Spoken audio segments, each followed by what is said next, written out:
ሰበር ዜና አቶ ገዱ አንዳርጋቸው ከሰሞኑ በማህበራዊ ሚዲያ ስለተለቀቀው አነጋጋሪ ቪዲዮ ምላሽ ሰጡ። የኢትዮጵያ ሕዝብ ስለኔ አትጨነቁ፣ ለተገፋው ሕዝብ ድረሱለት ሲሉም የቀድሞ የሀገሪቱ ከፍተኛ ባለስልጣን አቶ ገዱ አንዳርጋቸው ተናግረዋል። አሁን ላይ ሕዝቡ አጀንዳ ማድረግ ያለበት የእኔን ጉዳይ ሳይሆን የሕዝብን ስቃይና መከራ ነው ሲሉም ገልጸዋል። ዝርዝር ዘገባውን በቀዳሚነት እናደርሳችኋለን። በምስራቅ ጉራጌ ዞን ሶዶ ወረዳ ጤያ ሱተንና አሽኬ የቀበሌዎች የጸጥታ ችግር መከሰቱ ተሰማ። በጤያ ሱተንና አሽከዲ የቀበሌዎች የጸጥታ ችግር መከሰቱን በዚያም ከባድ የጦር መሳሪያ ተኩስ እንደሚሰማና ነዋሪዎች ቀያቸውን ለቀው እየሸሹ መሆናቸውን ከአካባቢው የወጡ መረጃዎች አመላክተዋል። ተጨማሪ አለን። የአሜሪካ ኤምባሲ ያልተጠበቀ መግለጫ አወጣ። በሰሜን ኢትዮጵያ በፕሪቶሪያው ስምምነት የተገታውን ግጭት እንደገና እንዳያንሰራራ ከፍተኛ ስጋትና ውጥረት በነገሰበት በዚህ ወሳኝ ወቅት የአሜሪካ ኤምባሲ ያልተጠበቀ መግለጫ አውጥቷል። መረጃውን ይዘናል። የዓለም ጤና ድርጅት ዋና ዳይሬክተር ዶክተር ቴድሮስ አድሃኖም የስራ ዘመናቸው በ2027 እንደሚጠናቀቅ አስታወቁ። ዶክተር ቴድሮስ ይህንን ይበሉ እንጂ መዳረሻቸው የት እንደሚሆን የገለጹት ነገር የለም። ተጨማሪ አለን። ከውጭ በተሰማ ሰበር መረጃ ኢራን የዶናልድ ትራምፕ ትንሹን ልጅ የሆነውን ባሮን ትራምፕን ለገደለ $10 ሚሊዮን እከፍላለሁ ስትል ገለጸች። የአሜሪካው ፕሬዝዳንት ዶናልድ ትራምፕ ትንሹ ልጅ የሆነው ባሮን ትራምፕን ለመግደል የታለመ ሴራ የሚያሳይ ቪዲዮ በኢራን መንግስታዊ ቴሌቪዥን ተለቋል። መረጃውን ይዘናል። ጤና ይስጥልን የአዲስ አምባ ሚዲያ ቤተሰቦቻችን፣ ለሰዓቱ የመረጥናቸውን አዳዲስ ጉዳዮች ይዘን ቀርበናል።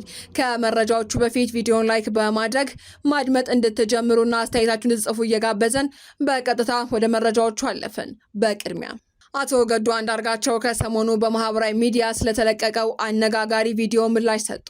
ስለኔ አትጨነቁ፣ ስለተገፋው ህዝብ ድረሱለት ሲሉም የቀድሞ የሀገሪቱ ከፍተኛ ባለስልጣን አቶ ገዱ አንዳርጋቸው ተናግረዋል።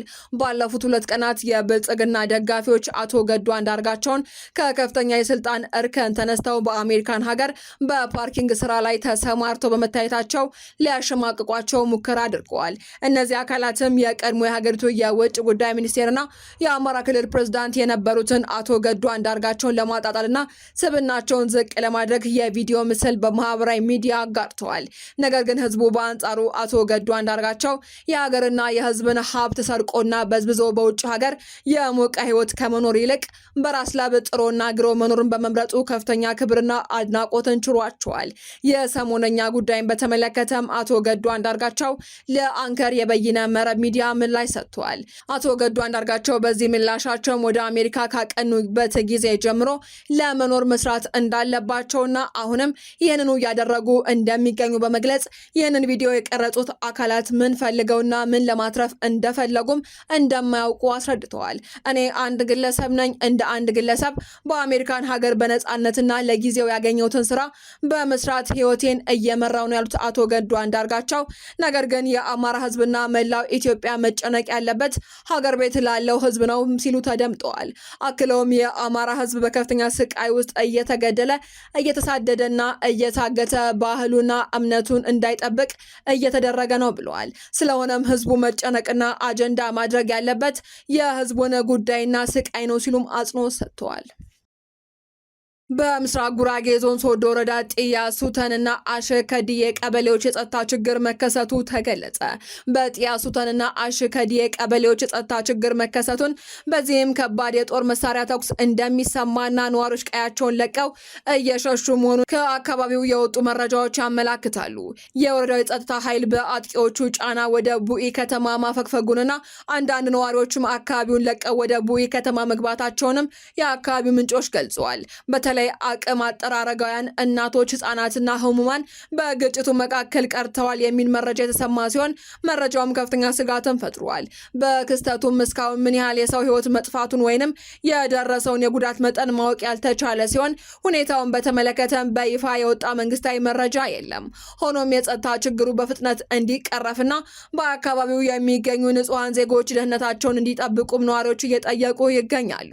የፌዴራል መንግስትና የክልሉ የጸጥታ ተቋማት አካላትም እንዲሁም የሰብአዊ መብት ጥበቃ ድርጅቶች በአካባቢው የሚገኙ ንጹሐንን ለመጠበቅ ፈጣን እርምጃ ይውሰዱ የሚል ጥሪም ቀርቧል። በዚህ ቀጠና ቀደም ብሎ መሰል የጸጥታ ችግሮች ሲከሰቱ መቆየታቸው የሚታወስ ሲሆን አሁን የተፈጠረው የጸጥታ መደፍረስ ችግሩ በተለያየ ጊዜና ቦታ መከሰቱን እንደቀጠለ ለመሆኑ ማሳያ ነው ተብሏል።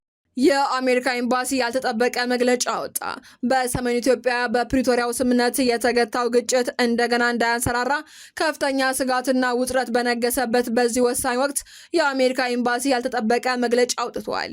በኢትዮጵያ የአሜሪካ አምባሳደር ኤርቪን መሲንጋና በአፍሪካ ህብረት የሀገሪቱ ተወካይ ዎልተር ፓሪስ በጋራ ባወጡት መግለጫም የቀድሞ የናይጄሪያ ፕሬዝዳንት ኦሉሴጉን ኦባሳንጆ ወደ መቀሌ ያደረጉትን ጉብኝት በበጎ የተቀበሉ ሲሆን በቀጣይም በቅርቡ እንደሚመለሱ ተስፋ አድርገናል ብለዋል። የተልዕኮ አጣዳፊነት በአካባቢው የተደቀነውን የአዲስ ግጭት ስጋት ለማስቀረት የኦባሳንጆ የአፍሪካ ህብረት ተልዕኮ ወሳኝና ጊዜ የማይሰጥ መሆኑ ተመላክቷል። የሁለቱ አካላት ትኩረት የድርቅ አደጋን በመቀነስ ተፈናቃዮችን በክብር ወደ ቤታቸው በመመለስና በውይይት መፍትሄ መፈለግ ላይ መሆን እንዳለበትም አሳስበዋል። የኢትዮጵያን የወደፊት እጣ ፋንታ የሚወስኑ ውይይቶችን ከፕሬዝዳንት ኦባሳንጆ ጋር ለመቀጠል ዝግጁ መሆናቸውንም ኤምባሲው ይፋ አድርጓል።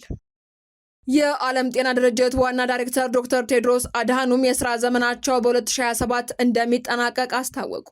የዓለም ጤና ድርጅት ዋና ዳይሬክተር ዶክተር ቴድሮስ አድሃኖም በመጪው የፈረንጆቹ ነሐሴ 2027 የስራ ዘመናቸው እንደሚጠናቀቅ ይፋ አድርገዋል።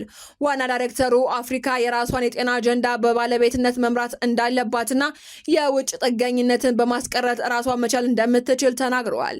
ዶክተር ቴድሮስ በትላንትናው ዕለት በአዲስ አበባ በተጀመረው የድርጅቱ ቀጠናዊ ኮሚቴ ስብሰባ ላይ በቪዲዮ ባደረጉት ንግግር እንደገለጹት ኃላፊነታቸውን ከማጠናቀቃቸው በፊት ይህ በዋና ዳይሬክተርነት የተገኙበት የመጨረሻው የቀጠናዊ ኮሚቴ ስብሰባ መሆኑን ገልጸዋል። ከ9 ዓመታት በፊት በ2017 በዚምባብዌ ባደረጉት ንግግር አባል ሀገራት የየራሳቸውን የጤና አጀንዳ በመሪነት መያዝ አለባቸው ማለታቸውን ያስታወሱት ዶክተር ቴድሮስ አድሃኖም አሁን ላይ ይህ ሀሳብ አፍሪካ የራሷን የጤና በፋይናንስ የምትደገፍ የምታስተዳድርበትና የምታቀርብበት መሰረታዊ መርህ እየሆነ መምጣቱን ተናግረዋል። አህጉሪቱ አሁን ላይ ወሳኝ በሆነ የለውጥ ምዕራፍ ላይ እንደምትገኝ የገለጹት ዶክተር ቴድሮስ አድሃኖም አፍሪካ ከምታገኘው የውጭ እርዳታ ይልቅ በገንዘብ ዝውውርና በከፍተኛ የዕዳ ክፍያ ምክንያት የምታጣው ሀብት በእጅጉ እንደሚበልጥ ጠቁመዋል። የጤና ታክሶችን በአግባቡ በመጠቀም አፍሪካ የህዝቧን ጤና በራሷ አቅም መደገፍ እንደምትችልም ዶክተር ቴድሮስ በንግግራቸው ገልጸዋል። በተጨማሪም አባል ሀገራት በመጪው ግንቦት በሚካሄደው የዓለም ጤና ጉባኤ ላይ የድርጅቱን ዘላቂ የፋይናንስ አቅም ለማሳደግ የሚደረገውን የመዋጮ ጭማሪ እንዲያጸድቁም ዶክተር ቴድሮስ ጠይቀዋል።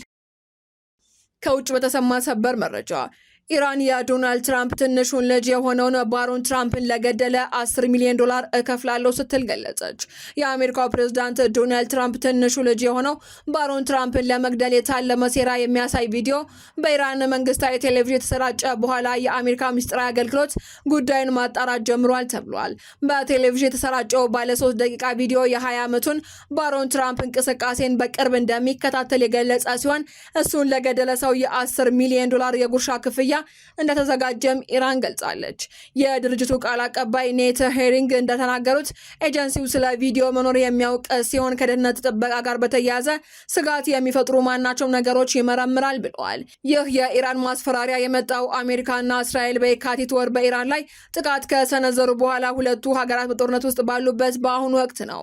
የኢራኑ መንፈሳዊ መሪ አያቶላ አሊ ካሚኒ በአሜሪካ ጥቃት ከተገደሉ ወዲህ የኢራኑ መገናኛ ብዙሃን በትራምፕና ቤተሰቦቻቸው ላይ ያተኮረ የተለያዩ የማስፈራሪያ መልእክቶችን ሲያስተላልፉ ቆይተዋል።